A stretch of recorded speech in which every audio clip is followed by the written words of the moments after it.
നിങ്ങളിപ്പോൾ മയങ്ങുകയാണോ? മയങ്ങിക്കൊണ്ടിരിക്കുന്നു. ഉറക്കത്തിൻ്റെ അഗാധ കർത്തങ്ങളിലേക്ക് പതിയെ, വളരെ പതിയെ സഞ്ചരിച്ചുകൊണ്ടിരിക്കുന്നു. അവൾ പതിയെ അഗാധമായ ഉറക്കത്തിലേക്ക് വീണു. അവളെ തന്നെ മറന്നുകൊണ്ടുള്ള മയക്കം. അവളുടെ മനസ്സ് മറ്റൊരാളുടെ കയ്യിൽ അകപ്പെട്ടു. പറയൂ, ആരാണ് നീ? എന്താണ് നീ? അവളോട് ഡോക്ടർ ചോദിച്ചു. ഒരു പ്രതീക്ഷ എന്നോണം, അല്ലെങ്കിൽ അവൾ ആരെന്നറിയാനുള്ള വ്യഗ്രത എന്നോണം അവനും ഡോക്ടറുടെ അടുത്ത് തന്നെ സ്ഥാനം ഉറപ്പിച്ചു. ആ മുറിയിലെ നിശബ്ദതയ്ക്ക് ഭംഗം വരുത്തി അവൾ മൊഴിഞ്ഞു. ഞാൻ മാധവി. എവിടെ ജനിച്ചു? ഇപ്പൊ ആരാണ് മാധവി? എന്തായിരിക്കുന്നു? ഞാൻ മാധവി ലോകേഷ്. അങ്ങനെ പറയുന്നതിൽ എനിക്കിഷ്ടം മിസ്സിസ് മാധവി ശ്രീകാന്ത് എന്ന് പറയുന്നതാണ്. ഡോക്ടറുടെ അടുത്തിരുന്ന സ്ത്രീ ഒരു നിമിഷം അഭിമാനിച്ചു. അവളുടെ നെഞ്ചിലെ അവൻ്റെ പേര് കൊത്തിയ താലി കൂടുതൽ തിളങ്ങി. ലോകേഷ് ഗീതാ ദമ്പതികളുടെ മൂത്ത മകൾ. എനിക്ക് താഴെ ഒരു അനിയനാണുള്ളത്. അച്ഛനൊരു ബയോളജി പ്രൊഫസർ, അമ്മ ഒരു അക്കൗണ്ടൻറ്റ്. അവരുടെ ജീവിതത്തിലേക്ക് കടന്നു വന്ന ഒരു അതിഥി. 6 വർഷങ്ങൾക്ക് ശേഷം അനിയനും വന്നു. ഞങ്ങളുടെ കുടുംബം. അപ്പോ ശ്രീകാന്ത് അയാൾ ആരാണ്? എൻ്റെ ഭർത്താവ്, എൻ്റെ ജീവൻ, എൻ്റെ പ്രണയം. അവളുടെ മുള്ളം വെന്ത് നീറി. അവൻ്റെ കണ്ണുകൾ തിളങ്ങി. ഇത്രയും പ്രണയം മാധവി ഉള്ളിൽ കൊണ്ടുനടന്നിട്ട് എന്തുകൊണ്ട് അയാളോടൊന്നും ചിരിക്കുന്നില്ല, സംസാരിക്കുന്നില്ല? അയാളും ആഗ്രഹിക്കുന്നില്ലേ തൻ്റെ പ്രണയം, തൻ്റെ സാമീപ്യം? അതെന്തുകൊണ്ടാണ്? ഒരു പ്രണയിനിയായിട്ട് ഞാൻ വിജയമാവാം, പക്ഷെ ഒരു ഭാര്യയായിട്ട് ഞാൻ പരാജയമാണ്. ശ്രീയേട്ടൻ. പറയൂ, എങ്ങനെയാണ് മാധവി ശ്രീകാന്തിനെ കാണുന്നത്? ഞാൻ ഡിഗ്രി കഴിഞ്ഞപ്പോൾ വീട്ടിൽ ശ്രീയേട്ടനും ഞാനായിട്ടും എൻ്റെ വിവാഹം ഉറപ്പിച്ചു. ശ്രീയേട്ടൻ്റെ 10 വർഷത്തെ പ്രണയം അതായിരുന്നു ഞാൻ പോലും അറിയാതെ എന്നെ പ്രണയിച്ച വ്യക്തി. എല്ലാവരോടും സംസാരിച്ചു, ഉറപ്പിച്ചു. ആദ്യമായി എന്നിലും നോട്ടം കൊണ്ട് പ്രണയം വിരിച്ചവൻ ശ്രീയേട്ടൻ്റെ മനസ്സിനോട് ആദ്യ രാത്രി തന്നെ തുറന്നു. പക്ഷേ ഞാനൊരു സ്വാർത്ഥയാണ്. ശ്രീയേട്ടൻ്റെ പ്രണയം വാങ്ങാൻ യോഗ്യതയില്ലാത്തവൾ വഞ്ചകിയാണ്. അവൾ തേങ്ങി. ഡോക്ടർ അവളെ ആശ്വസിപ്പിച്ചു. ശ്രീയും മാധവിയെ പ്രണയിക്കുന്നു, മാധവിയും സ്ത്രീയെ പ്രണയിക്കുന്നു. പിന്നെ എന്തുകൊണ്ട് മനസ്സുറന്നുകൂടാ? പറയൂ, മാധവിയുടെ മനസ്സിന് അലട്ടുന്ന പ്രശ്നം അതെന്തായാലും തുറന്നു പറയൂ. എൻ്റെ അച്ഛൻ്റെയും അമ്മയുടെയും വിവാഹം കഴിഞ്ഞ് 6 മാസങ്ങൾക്കുള്ളിൽ ഞാൻ വന്നു. എനിക്ക് 4 വയസ്സ് മുതൽ എന്നെ മാറ്റിയാണ് കിടത്തിയിരുന്നത്. എനിക്ക് 6 വയസ്സുള്ളപ്പോഴാണ്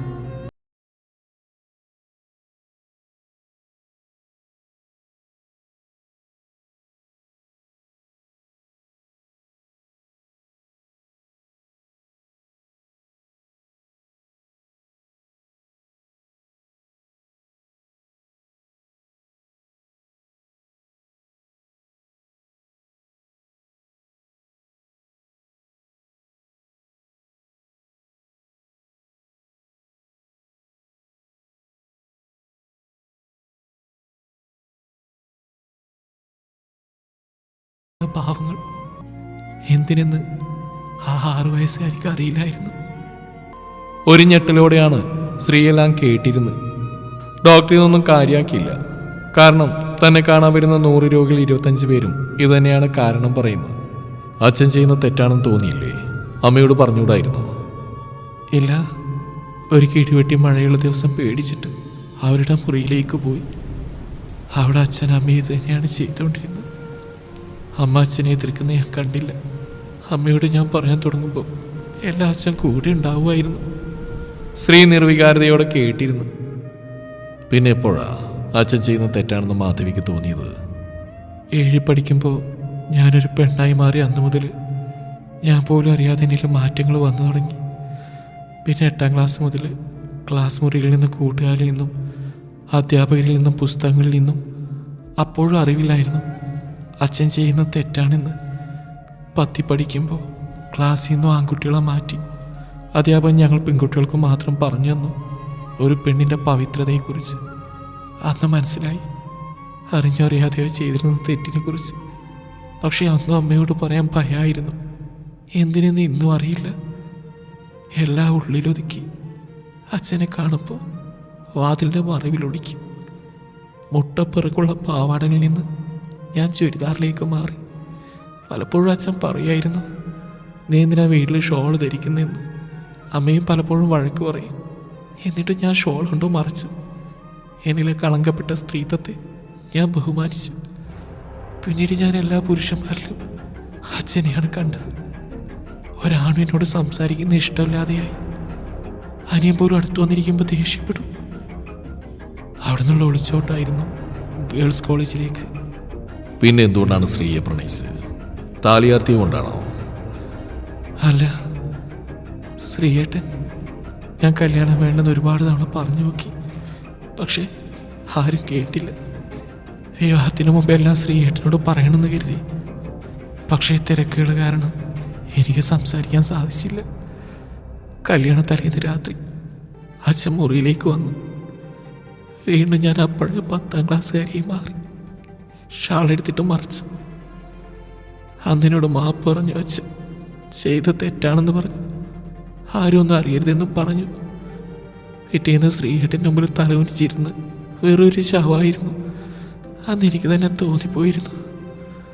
കല്യാണം കഴിഞ്ഞിട്ട് 6 മാസങ്ങളായിട്ട് പോലും ഒരു നോട്ടം കൊണ്ട് പോലും എന്നെ കളങ്കപ്പെടുത്താൻ ആഗ്രഹിക്കാത്തൊരു വ്യക്തി ഞാനിങ്ങനെ പ്രണയിക്കാതിരിക്കും. എനിക്കിങ്ങനെ ഒരു ഭൂതകാലം ഇല്ലായിരുന്നെങ്കിൽ ഞാൻ എൻ്റെ ശ്രീയേട്ടന് പ്രണയം പകത്ത് നൽകിയേനെ. അവളുടെ കണ്ണുനീർ അവന് നെഞ്ചിൽ വന്ന് പതിച്ചു. ഇപ്പോൾ മാധവി ആഗ്രഹിക്കുന്നുണ്ടോ ശ്രീമുത്തുള്ളൊരു ജീവിതം? ഒരുപാട് കൊതിക്കുന്നുണ്ട്. യോഗ്യതയില്ലെങ്കിൽ കൂടി. ഇനി എന്തെങ്കിലും മാധവിക്ക് പറയാനുണ്ടോ? എങ്കിലും മാധവി ഉറങ്ങിക്കോളൂ. സി മിസ്റ്റർ ശ്രീകാന്ത്, എനിക്കിതൊരിക്കലൊരു പുതിയ കേസല്ല. എൻ്റെ അടുത്ത് വരുന്ന 100 രോഗികൾ ഒരാളാണിത്. അവരിൽ 25 പേര് ഓരോ മാധവിമാരാണ്. പക്ഷേ അവർക്ക് ഓരോരുത്തർക്കും നഷ്ടമായത് അവരുടെ മാത്രം ജീവിതമാണ്, സന്തോഷമാണ്. താൻ എനിക്ക് വേണ്ടപ്പെട്ട ഒരാൾ മാത്രമായതുകൊണ്ടാണ് ഞാനിതൊരു പോലീസ് കേസാക്കാത്തത്.